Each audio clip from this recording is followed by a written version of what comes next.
श्रेष्ठ अर्जुन, सत्य की पगडंडी परिवार की ओर से आप सबों को नए विक्रम संवत्सर एवं होली महापर्व की ढेरों शुभकामनाएं। रंगों की इस त्योहार में आप सब रंगना जरूर।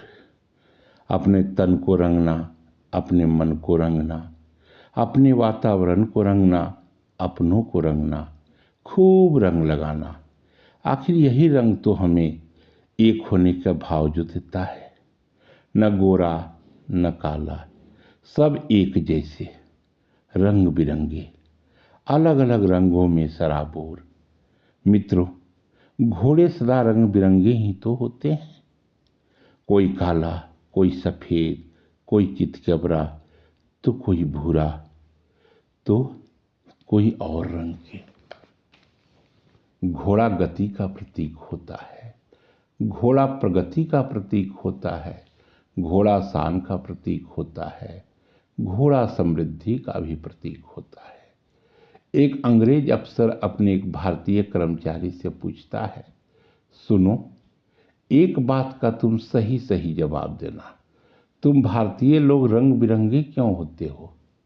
कोई काला, तो कोई गेहुआ, तो कोई गोरा, तो कोई सफेद, और न जाने किस किस रंग के। जबकि देखो तो हम अंग्रेजों को सारे के सारे एक जैसे ही तो दिखते हैं। अब उस कर्मचारी की बारी थी।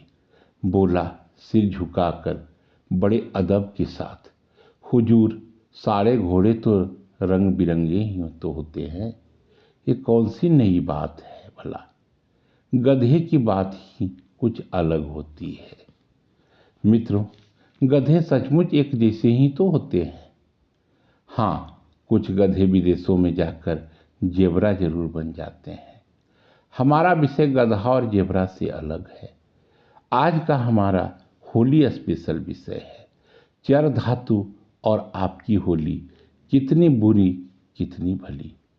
श्रेष्ठ जनों, हमने चर्चा के प्रारंभ में ही आप सबों को होली में रंग बिरंगे होने की बात की है, पर ध्यान रखना, कभी भी रंगा सियार न बनना। अगर रंगा सियार बने तो सियार ही रह जाओगे सदा।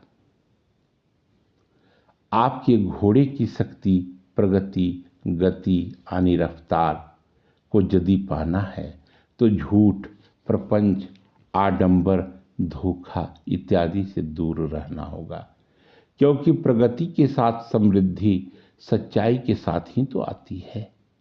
ये अलग बात है कि हम गलत तरीके से धन कमाकर धनवान तो हो सकते हैं, पर समृद्धिवान नहीं बन सकते। होली का दिन था। एक साधक कारू कामाक्षा से सिद्धि प्राप्त कर अपने घर को लौटा। 30 साल बाद वह घर लौटा था। इस दौरान उसकी पत्नी बूढ़ी लगने लगी थी। बच्चे अब बच्चे नहीं बड़े हो गए थे। 5 साल का पीनू जो उसका पुत्र था अब 35 का हो चुका था। 2 साल की सतिया जो उसकी पुत्री थी 2 बच्चों की मां बन चुकी थी। 2 पोते भी तो बहू के साथ उपहार स्वरूप आज उसे देखने को मिले थे। खैर, होली में खुशी तो दुगनी होगी ही, क्योंकि वह जो आ गया था। पर होली महापर्व पर मांसाहार की समुचित व्यवस्था न देख वह अपनी पत्नी से बोला, होली बिना मांसाहार कैसे बनेगा? पत्नी ने भोला सा जवाब दिया, यहाँ दाल रोटी ही तो हमारे लिए सबसे बड़ा पकवान है। आपके जाने के बाद कैसे हमने बच्चों को बड़ा किया ये मैं ही जानती हूँ। जो भगवान सामने दे उसी से संतुष्ट होना सीखिए। भला एक सिद्ध साधक कैसे ये बर्दाश्त करता? लोटे में जल लिया, उसे अभिमंत्रित कर पत्नी को देकर समझाया कि जब मैं शिकार के साथ यहाँ आऊं तो तुम इस जल को मेरे ऊपर छिड़क देना, डरना मत। पत्नी ने सिर हिलाया। अगले ही पल वह साधक अपनी साधना की शक्ति से बाघ बन जंगल की ओर चला गया। कुछ समय के बाद वह बाघ एक बड़े से जीवित हिरण को मुंह में दबाए वापस लौटा और अपनी पत्नी से गुर्राकर अभिमंत्रित जल की आद दिलाई।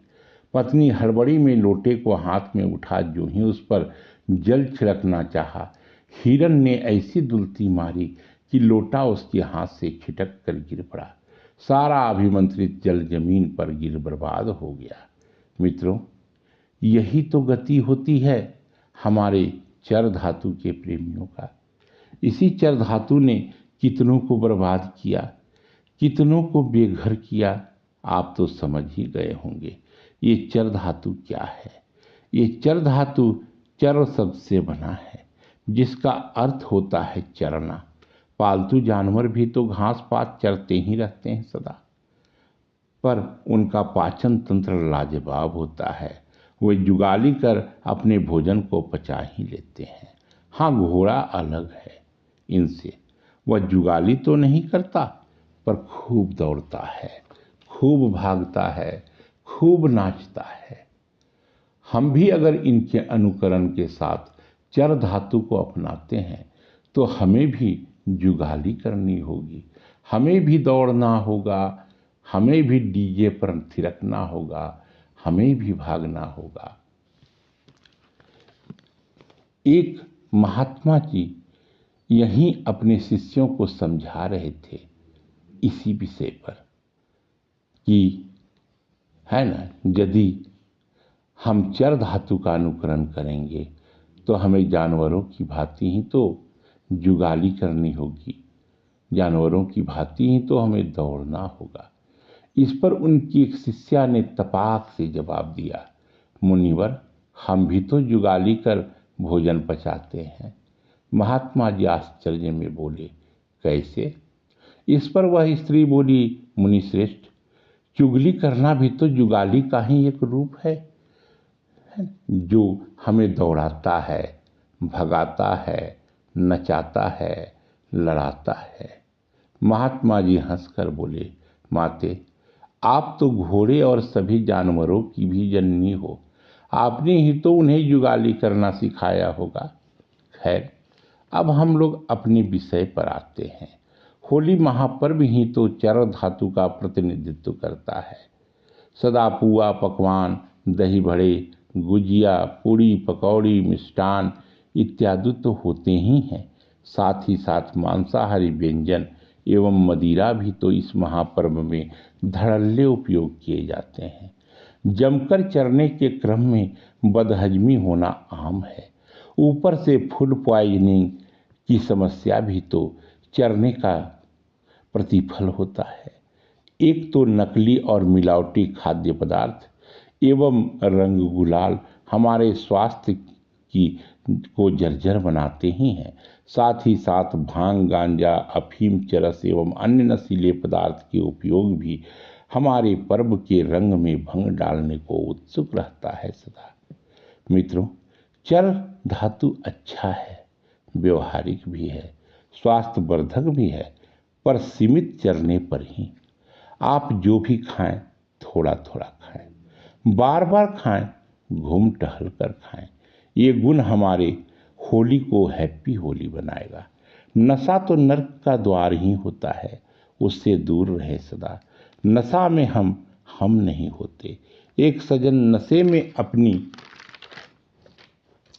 पत्नी को मां समझ प्रणाम करने लगा तो एक व्यक्ति ने होली पर्व पर अपने को मरा हुआ मान भूत बन ऐसा उत्पात मचाया कि सभी के होली के उत्साह पर ग्रहण लगा दिया। मित्रों, होली मनाएं, जमकर मनाएं, पर जमकर चरने से बचिए सदा।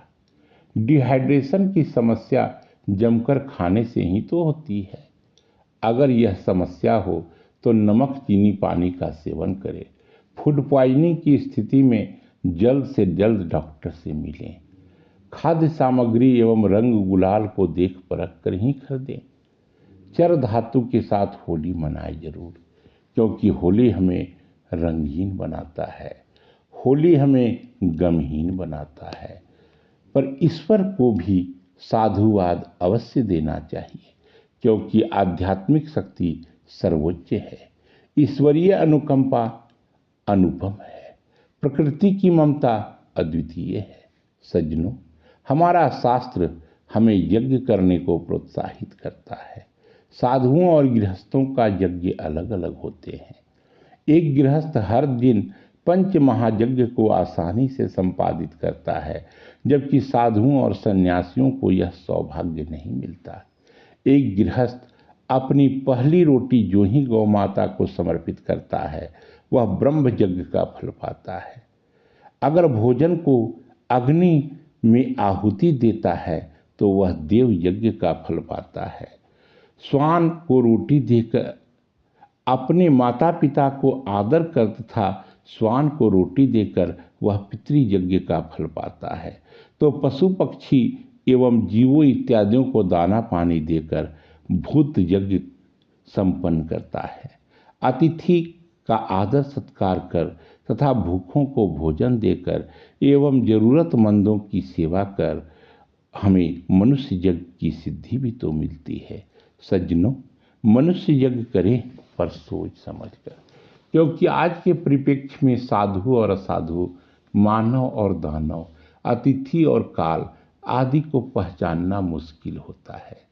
एक आदमी बीमार पड़ा, डॉक्टर के पास उसके परिजन उसे ले गए। डॉक्टर जी ने गहन जांच के बाद उसे 1 सप्ताह की दवाई दे दूध और फल खाने की हिदायत देकर उसे उसके घर भेज दिया। समय बीते, दिन बीते, सप्ताह भी बीत गया। आखिर वह आदमी उसी डॉक्टर के पास पहुंचा, लेकिन वह इस बार अपने पैरों पर नहीं बल्कि खाट पर लेटा पड़ा था। डॉक्टर जी चिंतित हो गए। उनके द्वारा दी गई कौन सी दवा का रिएक्शन था ये कि 1 सप्ताह में एक चलता फिरता आदमी अर्धलाश बन गया था। खैर, डॉक्टर साहब ने मरीज की जांच की, स्थिति कुछ असहज मिला। डॉक्टर साहब बोले, दवा तो बराबर लेते थे? मरीज का परिजन बोला, हाँ। दूध समय पर देते थे? परिजन बोला, हाँ। दूध हल्का गर्म देते थे या ठंडा? इस बार परिजन बोला, मट्ठा तो ठंडा ही पीना चाहिए डॉक्टर साहब। डॉक्टर साहब बोले, क्या? परिजन बोला, मट्ठा भी तो आखिर दूध ही होता है। अब डॉक्टर साहब ने चुटकी लिया और फल कौन कौन सा खिलाया इन्हें। घर में एक बेर का पेड़ है, इस बार खूब फला है। आखिर बेर भी तो फल ही है ना डॉक्टर साहब। भोला सा मुंह बना परिजन ने जवाब दिया। इस बार डॉक्टर साहब ने भोला सा जवाब दिया, इसी दूध और फल को अगर खिलाया इसे तो यहाँ मत आना, सीधे वहीं जाना जहाँ महाकाल विराजते हैं। सज्जनों, होली मनाइए, खूब मनाइए, भरपूर मनाइए, जबरदस्त मनाइए। सत्य की पगडंडी की तरफ से हैप्पी होली। धन्यवाद।